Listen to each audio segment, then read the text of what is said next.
Hello students, सुश्री classes में आपका स्वागत है। अब हम आज 11th क्लास के फर्स्ट चैप्टर का अंतिम वीडियो देखेंगे और समझेंगे।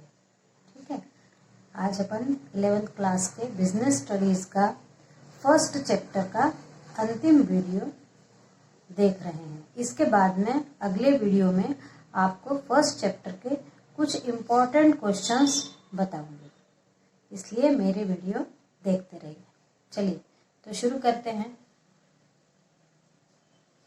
फर्स्ट चैप्टर, व्यवसाय की प्रकृति एवं उद्देश्य, nature and purpose of business में व्यवसायिक जोखिम के कारण और उसको प्रभावित करने वाले तत्व। अब मैंने आपको इसके पहले वाले वीडियो में बताया था कि जोखिम क्या है। व्यवसायिक जोखिम ये हम पढ़ चुके हैं।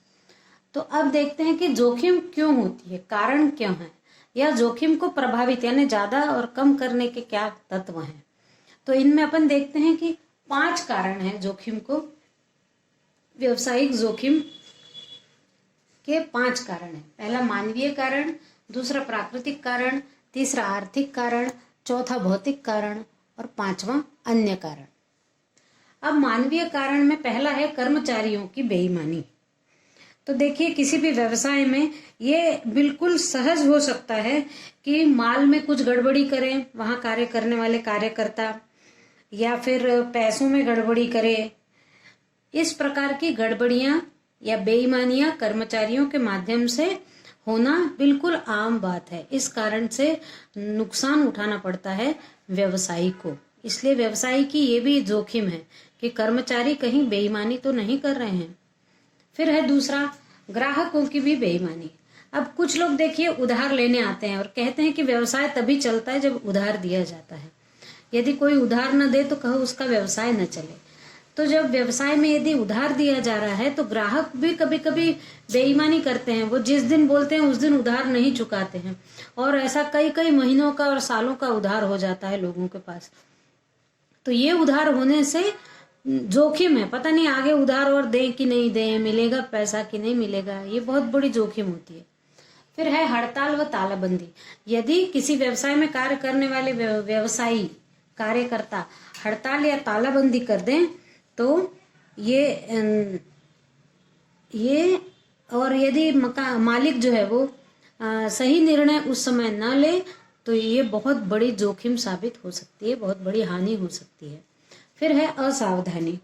तो असावधानी के कारण भी जोखिम रहती है, क्योंकि यदि आग लग जाए असावधानी के कारण, कहीं किसी ने बीड़ी पिया और माचिस वहीं डाल दी तो आग लग गई, ये असावधानी है। अपने मशीनरीज को हमेशा ऑयल वगैरह लगाते रहना, ये सावधानी है। यदि ये नहीं लगाई तो कहीं कहीं मशीन घर्षण के कारण भी जल सकती है। इस प्रकार की असावधानियों से बचना चाहिए, ये जोखिम का कारण हो सकती है। फिर है प्राकृतिक कारण। तो प्राकृतिक कारण में मौसमी कारण। मौसमी कारण यानी मौसम के परिवर्तन से, यदि सूखा की स्थिति है तो क्या होगा कि बिजली कम बनेगी, और बिजली कम बनेगी तो बिजली की कटौती होगी, और उस कारण क्या होगा कि किसी व्यवसाय में बिजली कम मिलने के कारण उत्पादन भी कम हो जाएगा।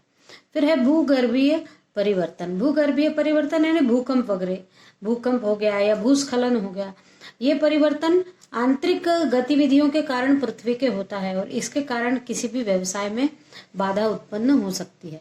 फिर है आकस्मिक कारण। आकस्मिक रूप से, आकस्मिक जो होते हैं वो प्राकृतिक प्रकोप ही होते हैं। जैसे यदि किसी फसलों पर टिड्डी दल का आक्रमण हो गया तो ये मालूम तो नहीं था फसल उगाने वाले को कि कभी ऐसा हो सकता है, तो ऐसा हो जाए तो ये आकस्मिक कारण कहलाएंगे। फिर हो गया, अगला है आर्थिक कारण। फैशन में परिवर्तन। कभी कभी क्या होता है, बिल्कुल फैशन में परिवर्तन हो जाता है। जैसे पहले इलेक्ट्रिक गीजर ज्यादा चलते थे, धीरे धीरे गैस गीजर ज्यादा चलने लगे, इलेक्ट्रिक गीजर कम हो गए। तो वो जो उत्पन्न वहां पर किया गया है, सामान बनाया गया है, वो कहीं ना कहीं कम बिकने लगता है। और कभी कभी तो ऐसा होता है कि बिल्कुल आउटडेटेड हो जाता है, तो वो बिकता ही नहीं है। बनने का खर्च उसमें लग जाता है लेकिन वो बिकता नहीं है। ये एक बहुत बड़ी जोखिम है। फिर है कीमत में परिवर्तन।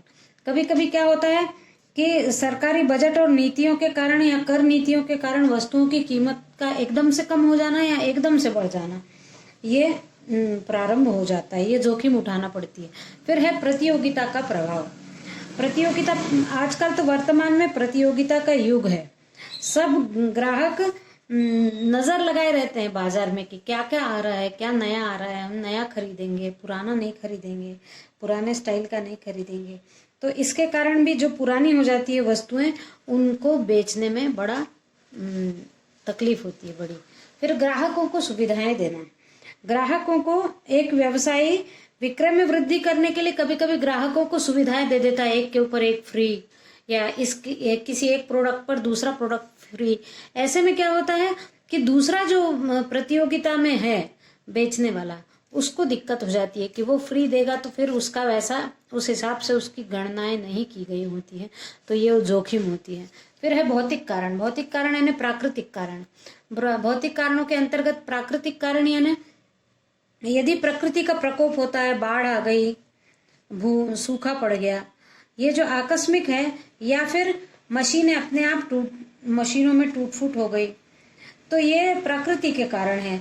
और कुछ कभी कभी क्या हो जाता है, नाशवान वस्तुएं भी नाश हो जाती हैं, जिस कारण से जोखिम आ जाती है।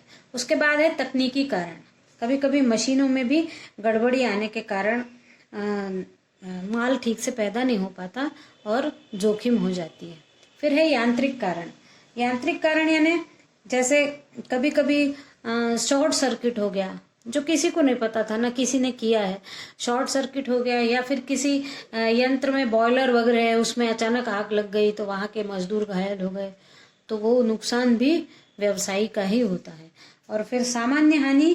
सामान्य हानि यानी यदि वस्तु उड़ गई, सूख गई, ना कोई गीली वस्तु है जो सूख गई तो अब नहीं बिकेगी, कोई वस्तु उड़ गई, या फिर टपक गया कुछ, नल है, मान लीजिए नल बनाया है, कितने भी बार लगाया तो भी उसका पानी जो है वो नीचे टपक ही रहा है, तो वो वस्तु नहीं बिकेगी, ये सामान्य हानि है। फिर है अन्य कारण यानी सरकारी नीतियां। सरकारी नीतियां इस प्रकार की हैं कि कभी भी बदल सकती है परिस्थिति को देखते हुए, तो सरकारी नीतियां यदि बदलती है तो ये भी बहुत बड़ी जोखिम है। जैसे अभी लॉकडाउन के समय सरकारी नीतियां रोज बदल जाया करती थी कुछ न कुछ, इससे व्यवसायियों के भी नुकसान हुए हैं। फिर है कुप्रबंध। यदि वहां कार्य करने वाला प्रबंधक यानी मैनेजर सही ना हो, या उसका एक भी निर्णय गलत हो जाए, तो ये व्यवसायी के लिए बहुत बड़े जोखिम का कारण हो सकता है। और फिर अंतरराष्ट्रीय परिस्थितियां। कभी कभी अंतरराष्ट्रीय परिस्थितियों में भी परिवर्तन होने के कारण बहुत सा व्यवसाय को नुकसान भुगतना पड़ता है, क्योंकि आगे कहा नहीं जा सकता कि क्या परिस्थितियां होंगी। इसलिए वर्तमान की परिस्थितियों में भी बहुत वस्तुओं की कीमतों में ऊंचाई या गिरावट देखने को मिलती है, तो ये भी एक जोखिम का बहुत बड़ा कारण है। अब हम देखते हैं कि व्यवसायिक जोखिम को कम करने के तरीके, यानी इन सब कारणों से व्यवसायिक जोखिम हमेशा एक व्यवसाय के साथ रहती है, लेकिन क्या कुछ ऐसा किया जा सकता है कि व्यवसाय की जोखिम को कम करें? तो पहला है जोखिम पर रोक लगाएं। जोखिम पर रोक लगाएं यानी योग्य प्रबंधकों की नियुक्ति करें, यानी प्रबंधक ऐसा हो जो भी निर्णय ले वो सही हो, और अग्निशमन यंत्रों की भी वहां व्यवस्था रखें। मान लो कहीं आग लगी है तो उसको तुरंत बुझाने की व्यवस्था रखें, यानी जो भी मान लो जोखिम हो जाती है, कोई नुकसान का कारण बन जाता है, तो उन कारणों को तुरंत रोक लगाई जाए ताकि बहुत बड़ा नुकसान न हो पाए। फिर है जोखिम का हस्तांतरण। तो जोखिम का भी हस्तांतरण यानी यहाँ से वहां किया जा सकता है। जैसे उधार विक्रय के लिए के समय क्रेता से यानी खरीदने वाले से कुछ ना कुछ रख लेना, गिरवी रख लेना के समान, कि हमने मान लो आपने हमारा उधार नहीं दिया तो आपकी जो वस्तु हमारे पास रखी है वो हमारी हो जाएगी। उसमें क्या होगा कि जोखिम का हस्तांतरण हो जाएगा, जोखिम उसके तरफ भी थोड़ी सी बढ़ जाएगी और व्यवसाय की तरफ भी थोड़ी रहेगी। फिर जोखिम के लिए पूर्वोपाय करना। पूर्व उपाय यानी जोखिम को ध्यान में रखते हुए, भले वो आए चाहे ना आए जोखिम, यानी नुकसान के लिए कोई परिस्थिति बने ना बने, लेकिन नुकसान को ध्यान में रखकर उस प्रकार के उपाय किए जाने चाहिए। फिर है जोखिम का बीमा, यानी यदि माल भरा हुआ है तो चोरी, भूकंप, अग्नि से जलने से संबंधित बीमे भी किए जाते हैं, तो उस प्रकार का बीमा कर लिया जाता है। तो क्या होता है, व्यवसायिक जोखिम बीमा कंपनी के साथ थोड़ी बट जाती है। पूरा भले पैसा न मिले उस नुकसान का, लेकिन कुछ पैसा तो बीमा कंपनी देंगी ही। तो हमने देखा व्यावसायिक जोखिम को कम करने के क्या तरीके हैं। इस वीडियो में इतना ही।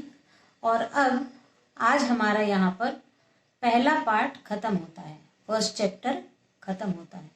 अब अगले वीडियो में मैं आपको कुछ इम्पोर्टेंट क्वेश्चंस इस पार्ट के बताऊंगी, इसलिए अगला वीडियो, और यदि पिछले नहीं देखे होंगे तो पिछले सारे वीडियो को देखिए और अपना एक पार्ट बहुत अच्छे से तैयार करिए। Thank you.